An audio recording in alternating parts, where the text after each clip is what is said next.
Samtang sa pikas nga bahin mga kigalaan na dinhi sa Sugbo usa ka adlaw sa wa pa mahigala sa dili pa ang pagboto.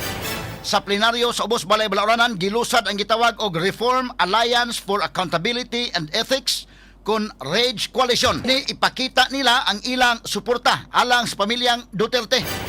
Atol sa launching ni tambong si Davao City Mayor Basti Duterte kagahapon. Bay-ubay sab nga mga leader sa Sugbo ang nitambong kagahapon. O doon na sad mahigalay mga personalidad gikan sa PDP laban. I understand mahigala morag sila si Kiko Barsaga di alay. Uwina Guanson o guban pa manghigala no nga gikan sa kauluhan nga nanambong atol mahigala sa paglusad na no ni ining Rage Coalition.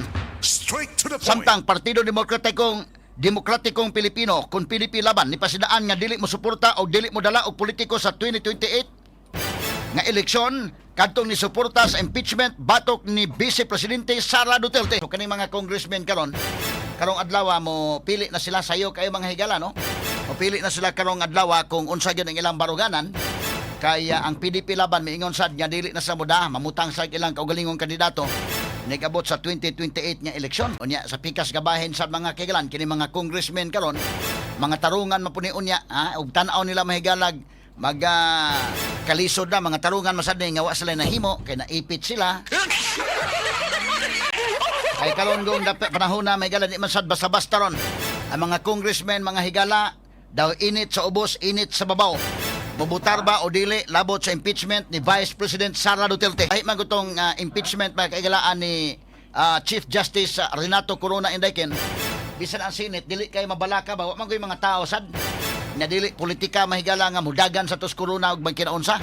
Kani karon kay si Sara Duterte mo ilang gusto nga iduot.